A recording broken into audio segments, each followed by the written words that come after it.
Welcome to Skynyrd Shorts episode 22, I think. 22. Double peace signs, right? 22. So, thank you for all the comments. It's been very interesting, and we're going to have a lot of comments based on tonight's episode because we're going to discuss probably the most controversial member of Lynyrd Skynyrd, or the original Lynyrd Skynyrd anyway, and that would be Mr. Gary Rossington. Gary Rossington. Love-hate relationship, and we love Alan.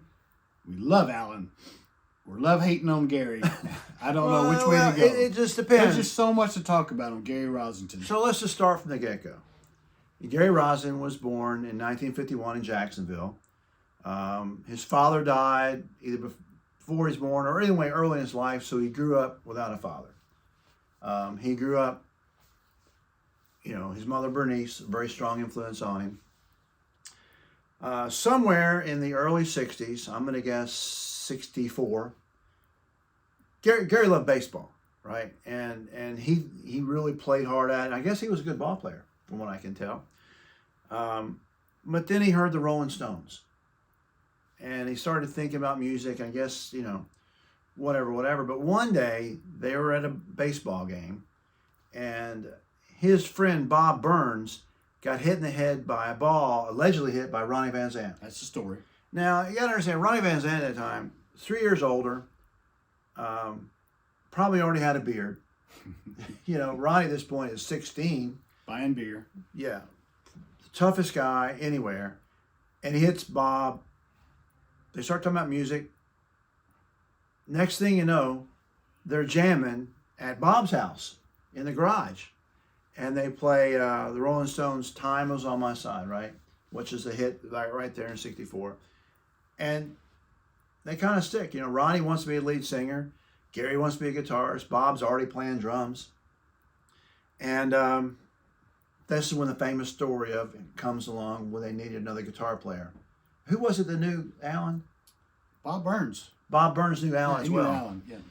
And the legend goes, and it's been verified by more than one person, they jumped in Ronnie's car and they went looking around the neighborhood for Alan and saw him out riding his bike. And Alan saw Ronnie and got scared. And they chased Alan where Alan climbed up a tree. He's very scared. Yeah. Very scared. We've told this story too many times on the show. But anyway, so they add Alan and Larry Johnstrom. And this is the first, was it the Noble Five? Is that the first band name? I think the Noble Five was correct. And then they changed the 1% or whatever. Now, Alan was with the Mods. That's right. That was the He band. was with the Mods. Yeah. And they stole him, basically, Ronnie. Yeah. Anyway, so we're talking about Gary. Lacey Van Zant was a father figure to Gary. Lacey was a father figure to a lot of guys. He was just that kind of dude. And as the story goes, he even went to the high school when Gary got in trouble for having long hair, explaining to him that this kid's fatherless. He needs to have long hair to be in a band, which is, I guess is true. Single parent home, he needs extra income, right? Yeah, I mean, the parents of Lynyrd Skynyrd were all pretty strong. You look at Larkin Collins, Lacey, and Bernice, Gary's mom, pretty strong characters. And that's, I think it's one thing that helped them in life later on, to have that kind of raising from those people. But Lynyrd Skynyrd gets going, they changed the name in 69. You know the story about how they were discovered by Al Cooper and everything, and they wrote the first album, and it went really well. The second record came out. It was bigger because of Sweet Home Alabama and the Ed King edition and that kind of stuff. Gary as a guitarist, what do you think about Gary as a guitarist? Gary had his own style, of course, and the slide parts that he did were very well done. He had his own sound. It was His own distinctive. sound. I think that you could always tell the Gary part in songs. I mean, it's hard to argue. We all have our favorites, And I'm kind of Alan Collins guy when it comes to guitar style and just, he just looked like he could pose like a guitarist. He had that long, lanky figure. Whereas Gary was kind of like the old blues type slide player, had that feel, didn't move around much, was always solid in his posture. And I don't know, it was just two different sides of Ronnie, right? There was the Gary side and the Alan side. I think there always was a very virtual two different sides. Yeah. And the Firebird from Alan was so, just you could not, you couldn't unhear that Firebird sound. And versus the classic Les Paul, right, of Gary's sound. So yeah, it's definitely distinctive. Very cool. Did Ed play an SG? Can't remember. Stratocaster. He played a Strat. So one of the thoughts about Gary is that he might have been a little jealous of Ronnie, as Ronnie was sort of the band leader, made it his band, where Gary always had a little animosity about that. And listen. Is this the facts, or is this just stuff that we've read and been told? Yeah, that's probably what it is. But he had some animosity, and as we're going to see, after the plane crash, he comes back and he kind of leads the group to reform into Rossington and Collins. And he kind of gathered everybody. He was kind of the leader of that formation, right? And certainly bringing Dale Krantz into the group, who at that time was a backup singer for 38 Special and maybe a groupie around town. Who knows exactly what all that's about. But he found Dale Krantz, who... Pretty good sound. Who doesn't think she's great? We like that sound for sure. Who doesn't think Dale Krantz is a great vocalist? So it's Rossington and Collins. But it was that relationship between Dale and Gary that broke up Rossington and Collins, and truly broke up Lynyrd Skynyrd. That was the final breakup.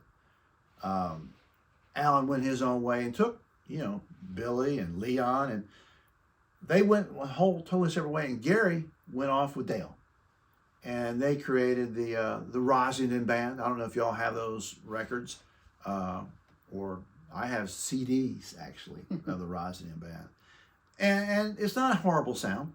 It's not the Lynyrd Skynyrd sound. It's not the Rossington Collins sound. It's sort of a smooth,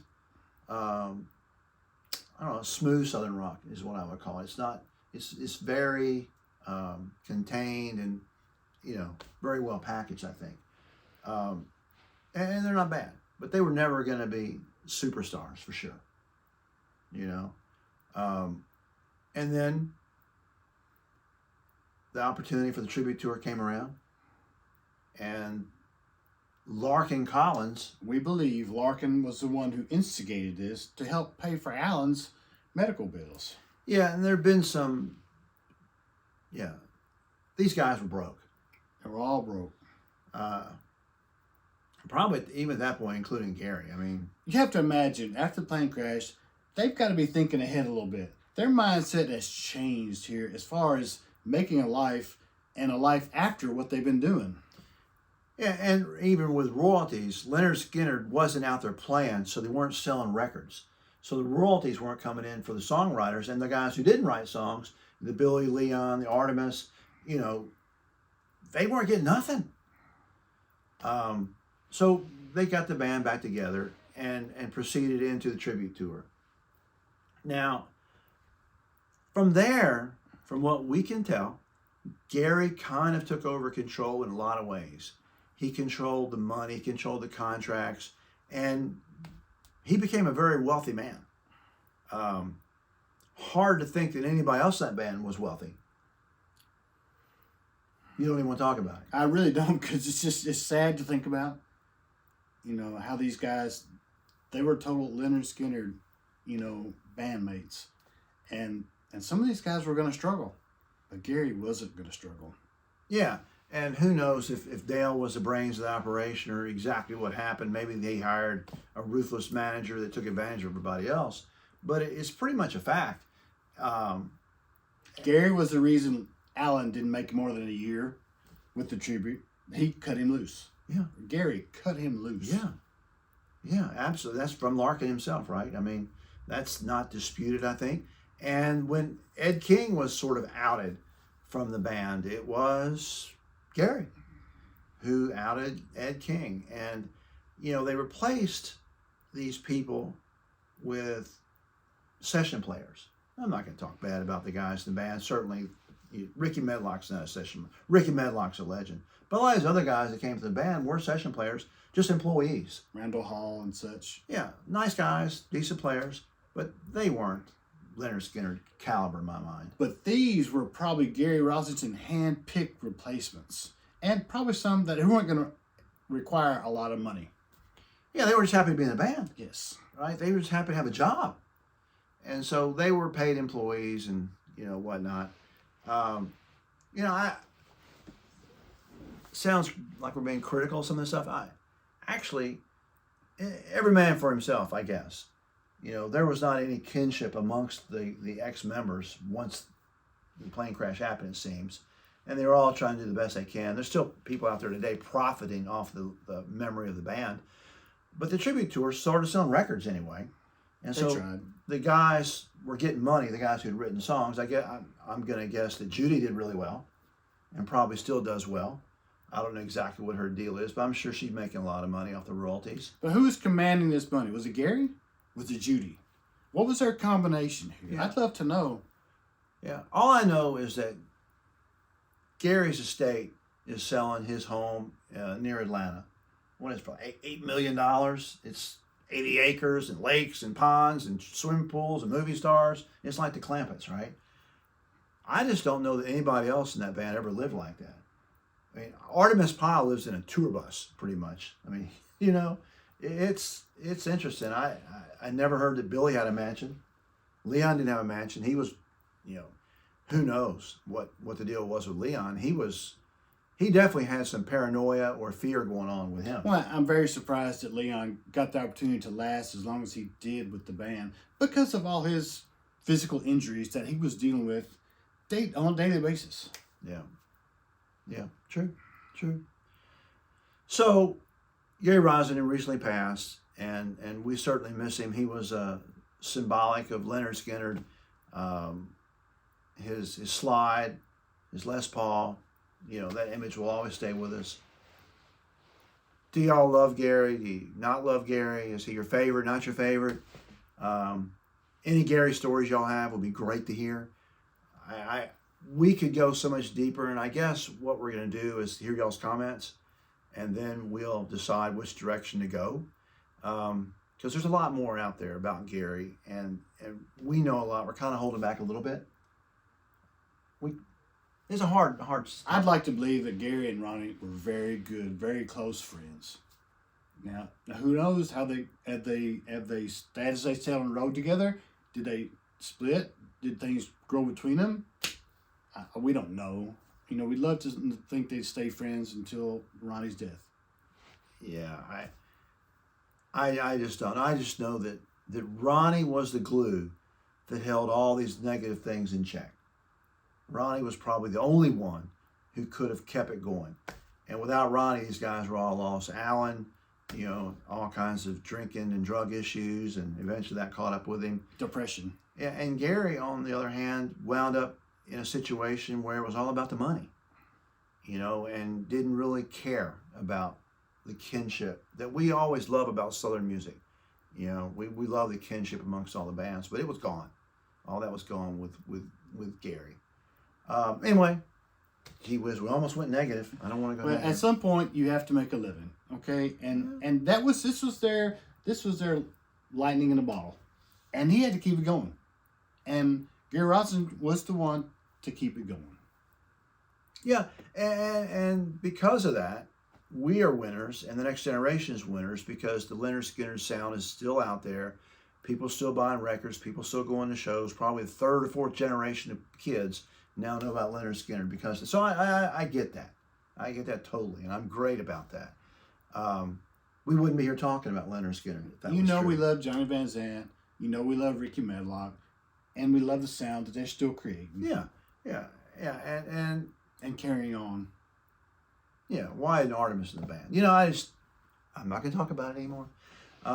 We'll do an Artemis Pyle episode real soon.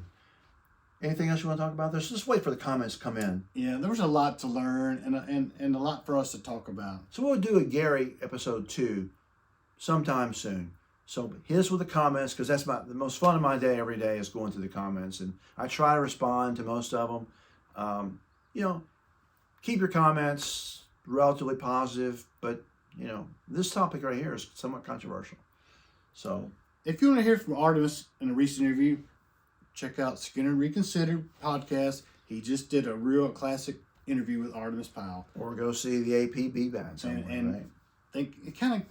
Artemis Powell still is the voice to hear. Yeah, I met him a couple years ago here in Memphis. They played at Lafayette's. What a generous guy. He doesn't say anything bad about his bandmates. Clearly still loves Ronnie Van Zant, which, gee whiz. I mean, Artemis, that's just my opinion. We have a lot of opinions. We'll do an Artemis show soon. Anything else, or just wait for comments? And we need comments. We need all the input we can have. I mean, just because it's such a touchy subject, and it can go so many different ways. What's the best song Gary ever wrote? I want to know what y'all think, because I know what I think. So we're going to come down to it. We'll actually talk about albums and different stuff. What's the best song Gary ever wrote? I want the song talk about it. I don't know. I'm sure I have the right answer. You're always right. I'm always right. So anyway, hey y'all, thanks again for everything, and we'll see you again real soon on Skynyrd Shorts episode 23. Until then, Thank you so much. see ya.